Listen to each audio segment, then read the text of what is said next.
Tonight, new details in the death of Mahogany Jackson. 6 of the 8 suspects in court today. Thank you so much for joining us here at 6. I'm Brittany Decker. I'm Guy Rawlings. We've been following the Mahogany Jackson case. WVTM 13's Aaron Llewellyn live and local in Birmingham tonight outside the Jefferson County Courthouse.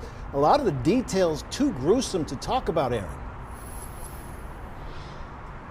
Yeah, Guy, Brittany, the hearing today lasted for about 3 hours, and the legal teams went through the details of what led up to Mahogany Jackson's death and even uncovered some new details about her final moments, and some of it was too unbearable for her family to hear. Now, today we know that the defense attorneys claim that Jackson was at one of the suspects' house, Brandon Pope, and questioned him about a gun that she says was stolen and money that was also stolen from her purse at some point throughout the day. She even made him strip to prove he didn't have it. Now, Pope told Harris to do something to her because she made him strip.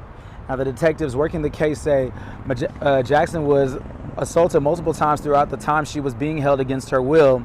Now, both Jackson and some of the suspects' families were in the courtroom today for the detailed hearing, some of it becoming emotional.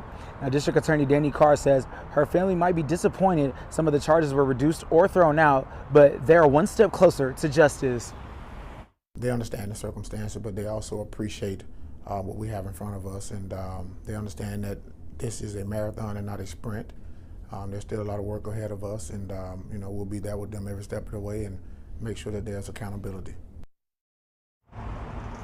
Now, later in the day before Jackson died, she was put in Harris's car, and he, Pope, and McDowell took her to clean Harris's car out. Even though the defense claims Harris said they were taking her back to her house, that's when Harris is accused of pulling the trigger and shooting Jackson in the back of the head.